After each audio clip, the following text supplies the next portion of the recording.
Hello students, I'd like to go over Chapter 9 with you at this time. It is entitled Students with Emotional or Behavioral Disorders. So we'll learn according to how IDEA, remember the federal law allowing students with exceptionalities to have a free and fair public education, how they define students with these disorders. So let's go ahead and start with our lecture. Okay, next slide. So here are our learning outcomes. You're going to again define emotional and behavioral disorders according to IDEA, and the psychological text, really, DSM-5, and how they categorize this disorder.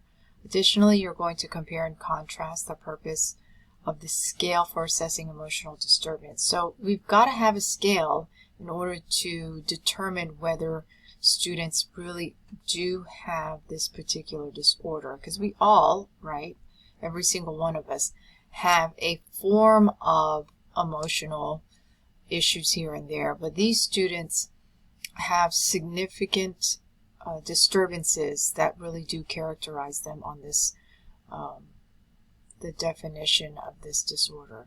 And then you're going to describe how mindfulness, which is something that's relatively current, of how educational diagnosticians and therapists, school psychologists, what they use in order to help students with these disorders.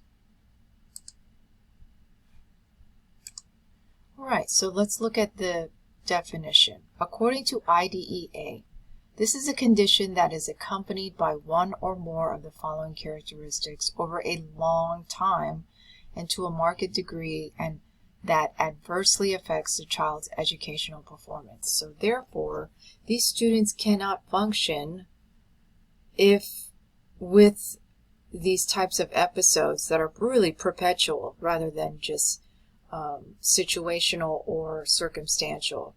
So these are the bullet points within the definition. Their inability to learn, right? It cannot be explained by intellectual or health factors. Their inability to maintain interpersonal relationships with their friends in the classroom and teachers.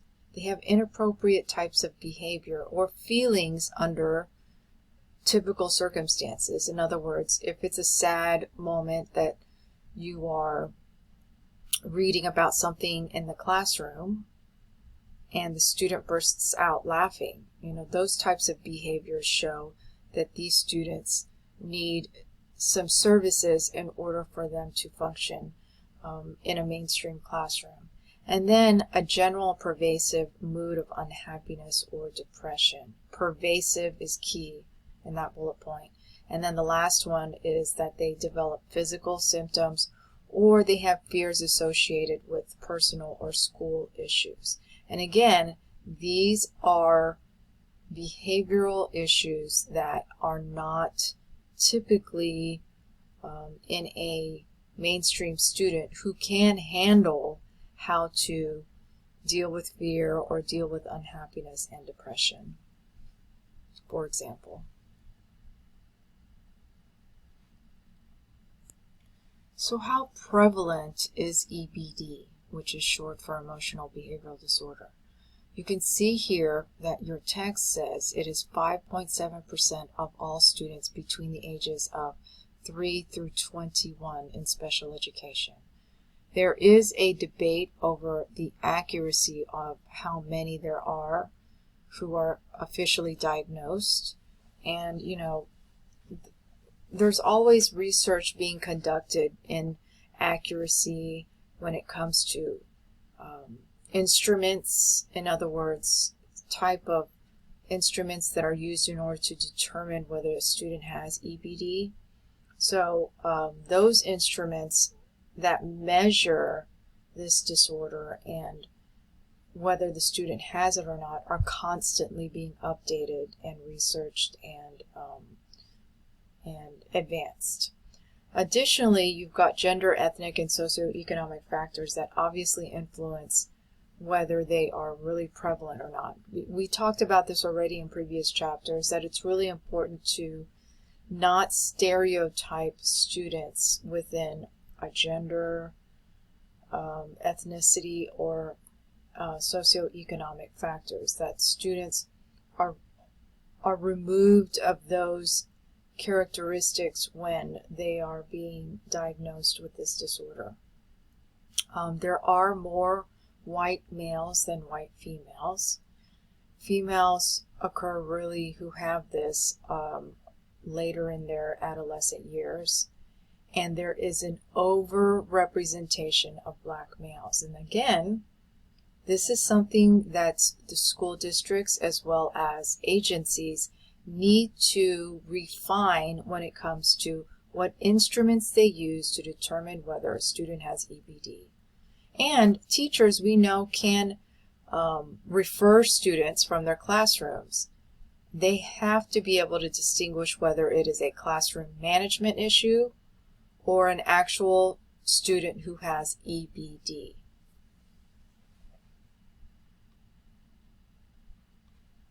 Okay, we'll go on to the next. Emotional characteristics. So there's some types within EBD that really distinguish these students as having this particular disorder. One of them is anxiety. There's a heightened sense of anxiety. Separation is one, separation from parents, guardians, or others. Generalized anxiety, which is basically they are anxious at, any type of situation. And it could be a situation where you generally wouldn't be anxious. A phobia, there's fear of most likely typical things that our students would not have fear over. For example, fear of being in the dark. The teacher turns off the lights in order to see the screen, and the student could be very, emotionally disturbed by that. Panic disorder, they have panic attacks. Obsessive compulsive disorder, and we all know OCD is one that prevents students from really concentrating, obviously. And then post-traumatic stress disorder, there could have been some kind of traumatic situation in their lives that when something is triggered in their mind or in their environment, it causes them to possibly have a panic disorder and become very, very anxious. Mood disorder, there's depression, obviously. Sometimes there's suicidal ideation. And then bipolar disorder, which is students that really have extreme emotions. They're heightened, like a manic type of emotion, and then all of a sudden they have severe depression, and that's bipolar. Oppositional defiant disorder. What does that mean? They cannot really adhere to authority, and for them to really obey authority, that's just very difficult for them to do. And that's where, again, services are necessary. And then conduct disorder, constantly being basically in trouble, going to the principal's office too many times, being given discipline notices too many times. So, but again, that's kind of tricky. Because is it a classroom management issue with the teacher, or is it really a student with EBD? Again, those are things that have to be distinguished so that we are not giving students, especially, as I already noted, black male students, an unfair diagnosis and an inaccurate diagnosis, really.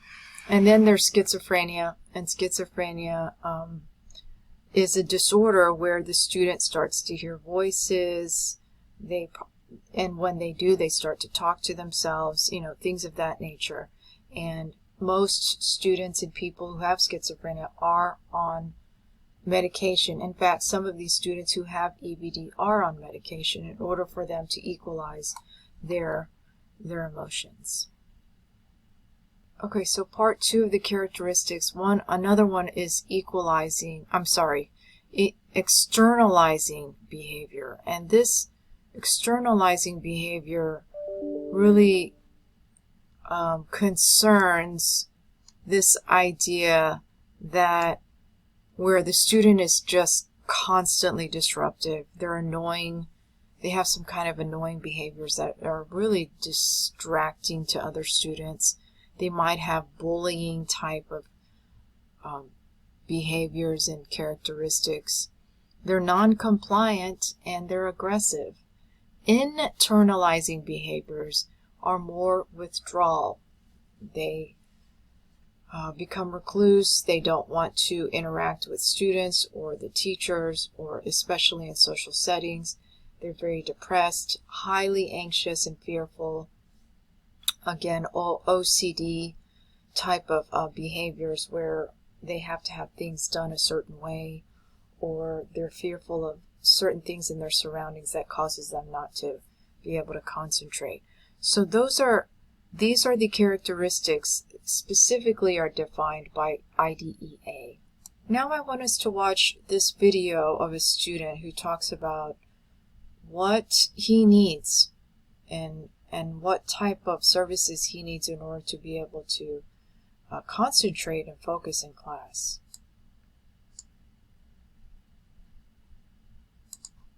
For me, I need a teacher not to be my friend, but to like kind of understand me, to know where I'm coming from, to hear me, to joke with me, to just like be willing to go to staff at the school and hang out, or to be open and not just be like all about teaching, kind of joke around. A lot of hands-on things too. Hands-on stuff definitely works for me.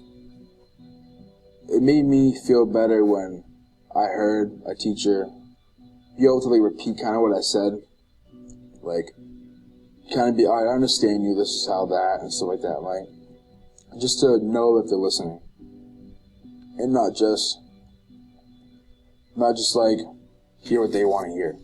Maybe to be pulled aside and spoke to one-on-one definitely helps for me, especially, and maybe have a teacher step back from the role of being a teacher, kind of. I know for me, it's very hard to trust people. I've been here at YDC for 8.5 months. I've been here from December 18th to now. I found myself getting in trouble pretty quick, especially coming off the drugs still, detoxing, in a place which wasn't so nice as the hospital.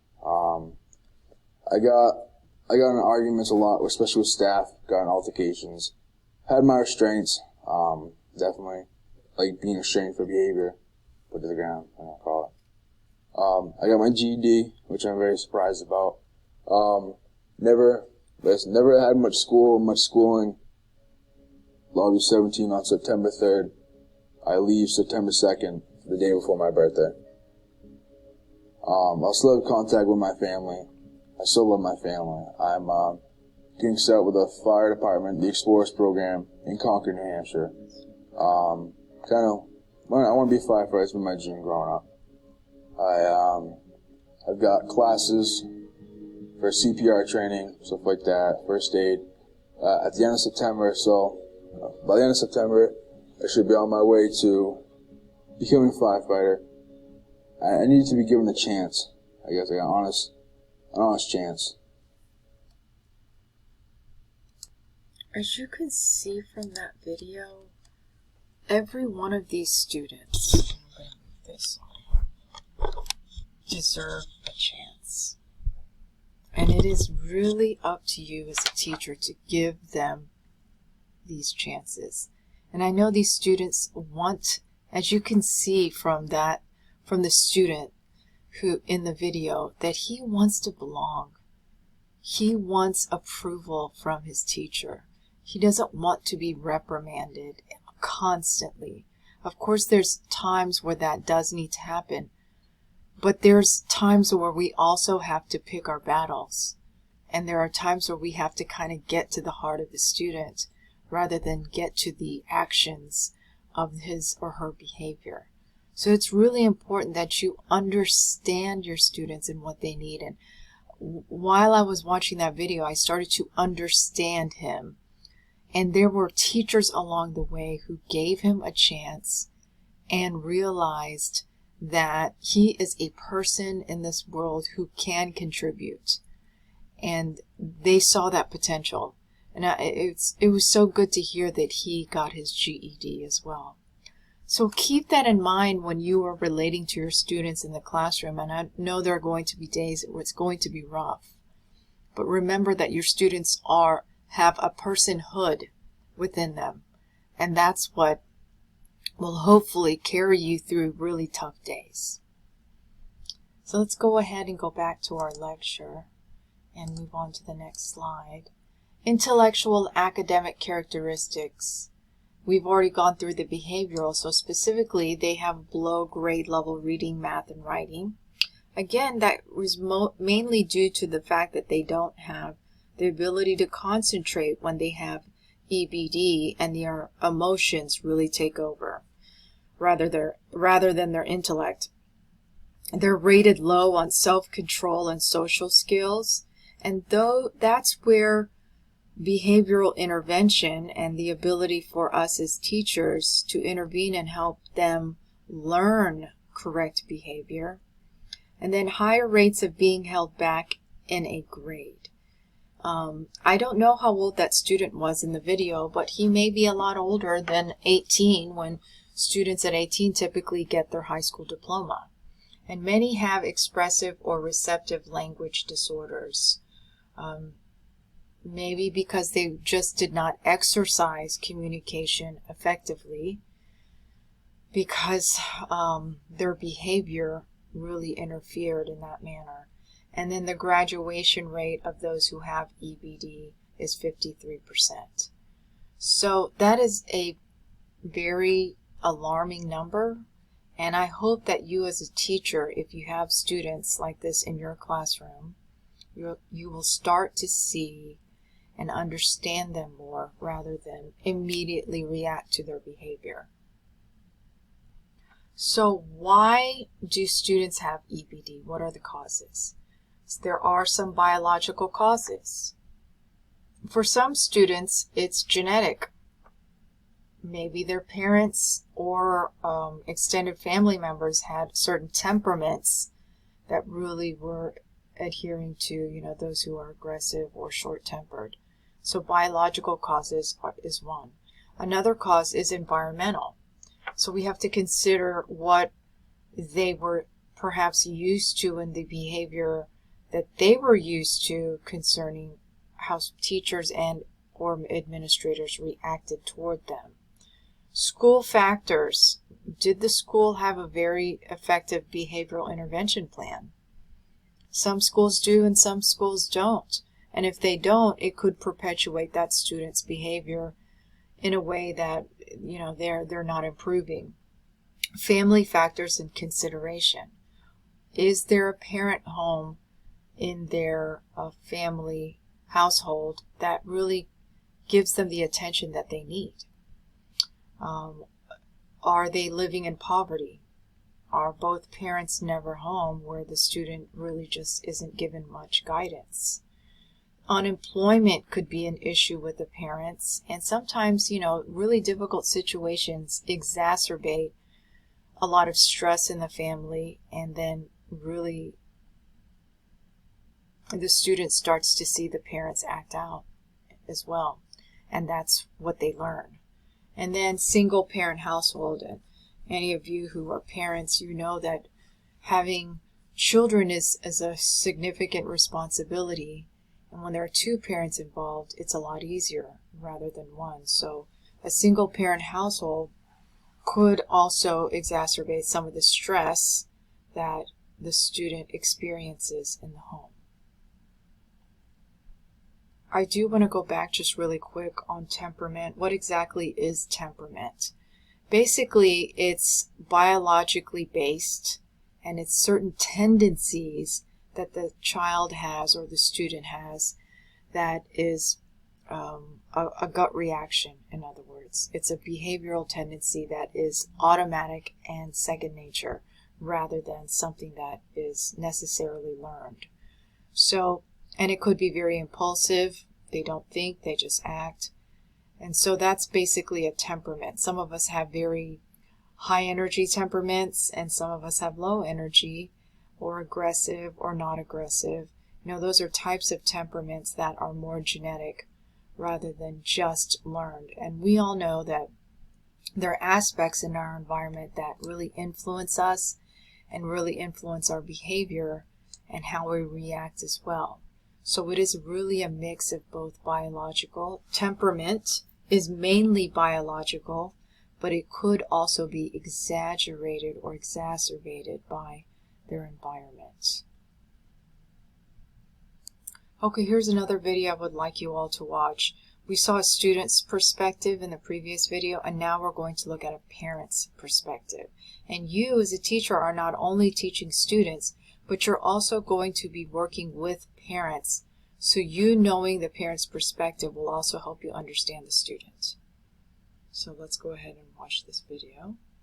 Oops. Oh, why is it doing that? Sorry. Everybody. Oops. There we go. Everybody looks at you like you're doing something wrong. Why is that kid doing it? You almost don't want to tell anybody. Or I want to sometimes lie and just say, oh no, he had a good day. Because everybody wants to tell you that, oh, maybe you should try this. Or even take him off of medication and start over. And you feel alone because you don't want anybody to know, because you don't want anybody to keep criticizing you. Or with my parents, with my dad, he just now came around, but before with maybe you need to discipline him more, or my mom thinking, that maybe somebody's messing with him, or my sister saying I'm not spending enough time with him. It's like you don't even want to call and tell anybody. You don't want to call and tell your best friend, and it's like, I mean, it's stressful. It's stressful on me, but it's like even more stressful that when you call and try to get comfort from somebody, or just so that you can talk it out, and all they got to say is, well, did you do this? Did you do that? And it makes you feel like you're alone.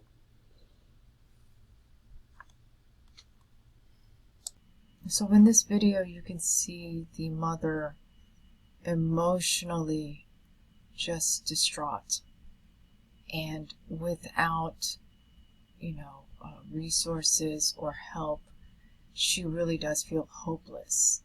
And it's something that you as a teacher can help with, providing resources within the district or the school so that the parent is not alone.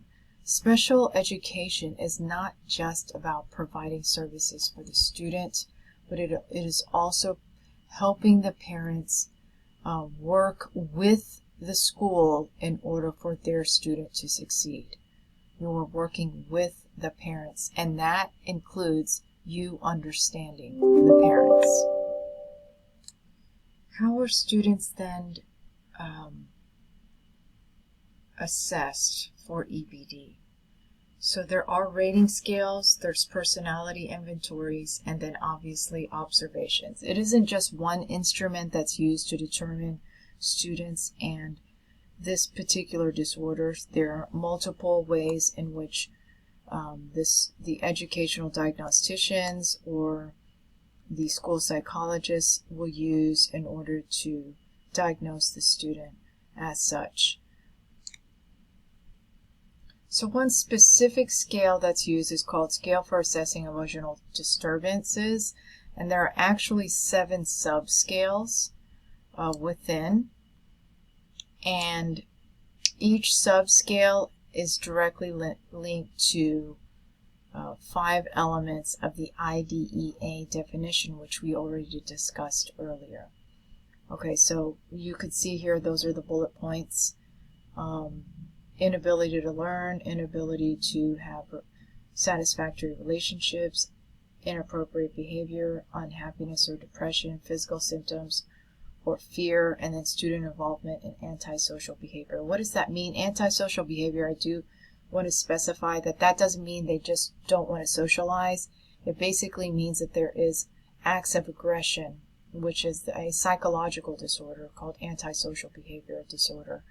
And that form of aggression causes them the inability to really function normally in social settings. So a few typical types of actions include they don't work well in groups, they are easily, criticized, and they do not like to interact with people.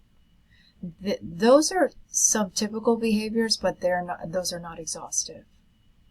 And then another scale that is used is called the Behavioral and Emotional Rating Scale, that determines their strengths. And so these right here, these bullet points, basically determine how strong each of these are in that student's life. Okay, how can they have interpersonal relationships? What is the capacity for them to be able to do that? Is it high or is it low? What about the family? How involved can the family be when it comes to helping the student? Or how involved is the family currently? Interpersonal competence, how can they okay, which is more within, not inter, which is between others, be able to competently have appropriate behavior and emotions in various situations. And then how well can they function at school without significant interventions. And then affective ability, okay, this is not effective. Affective is dealing with their emotions. How well can they emote appropriately, again, within various situations. So with that particular scale that was shown, I did want to basically say that those scales are used in order to determine whether the student really is EBD or not. So let's look at here this pie chart, and this is nice, or this pie graph. You can kind of look at where students fall and when it comes to the placement of EBD. And you'll see 47% of students are in mainstream classrooms. They're not necessarily in a enclosed special education classroom. And then you've got 17% of students who are part-time in a regular classroom, and then perhaps in another classroom that would be more enclosed with special needs students. And then 19% where they're 0 to 40% of their time in a mainstream classroom. And 17%, which is, I think, pretty significant, they have to be separated. They have to be separated from a mainstream classroom or even a mainstream campus and be put in a specific campus for students who have EBD. One way that a lot of schools now are implementing in order to help students with EBD is mindfulness for educators and students.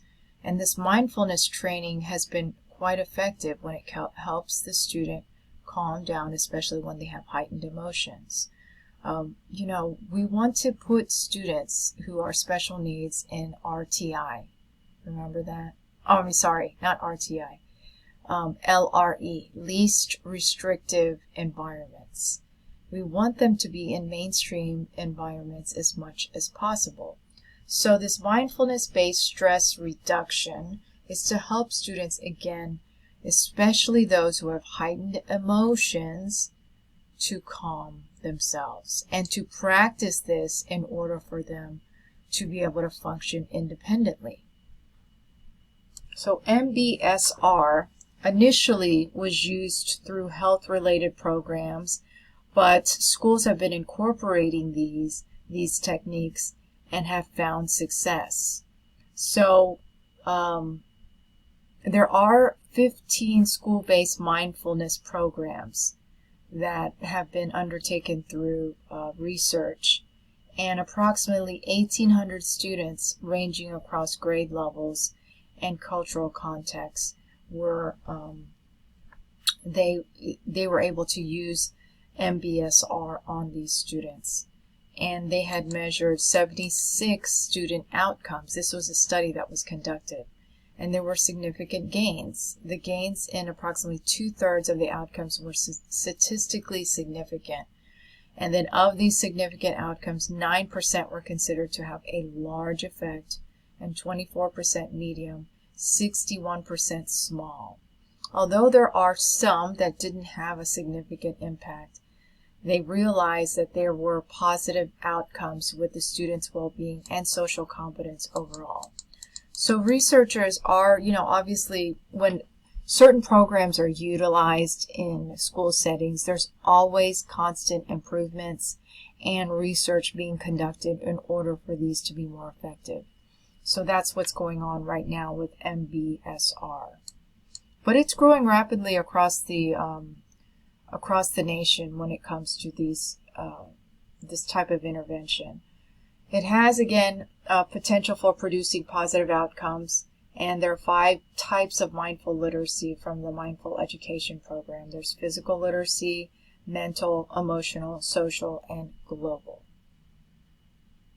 And what do these specific literacies entail? So physical literacy is slowing down, helping the student relax, okay, at the moment, especially when they have emotions that are really high. And then mental literacy, helping them learn to avoid distractions, directing their focus on actions that help them focus, like breathing techniques and even breathing type of patterns. Emotional literacy includes bringing their emotions to the forefront to where they can learn to control their emotions, helping them have and gain empathy. That's one area that some of these students just lack, and it wasn't something that they learned early on, but helping them learn when somebody feels sad, how should you emote? When somebody is feeling happy, how should you emote? So, those types of emotional literacies. And then social literacy, literacy is helping them learn to interact interpersonally and be able to interact with their peers and with also authority, whether it be the teacher or administrators in the school building. So the social literacy is that interpersonal experiences for them to learn. And then global is basically helping them to network with their family and friends so that they can recognize their universal needs, really, of all people, right? I mean, we all have heightened emotions here and there, and we just need these particular students to understand, yes, we can have those emotions, but there are times where we need to learn to control ourselves so that we can do what needs to be done in our lives and learn responsibility. So these types of programs, again, they have a lot of potential of really producing positive outcomes. So teaching social and emotional competence early childhood and elementary years. This is so significant. If they're not given this teaching at home, then it is very important for them to learn it at the school setting. You can see here that these years are foundational. So you all who want to teach preschool and elementary, your role is significant to students, without a doubt. Your textbook really has very good resources for you as a teacher, and I looked on page 255, starting on page 255, Guidelines for Teaching, Beginning with Ourselves. You can actually even incorporate some of these mindfulness techniques within your own life, and here's something you can do with yourself or in your classroom. Physical literacy, I'm not going to read all those bullet points, but you can see some ideas there. Mental literacy, what you can do to help yourself and students, especially when you're learning to focus. And you can even start your classroom this way if you wanted to. And then there's emotional literacy, some ideas there. There's even, helping you focus so that your day, especially if it doesn't start well, you can remove some of the difficult situations that you may be enduring in a way and incorporate these aspects in your life so that you know how it works. And then social literacy, some ideas here, and global literacy.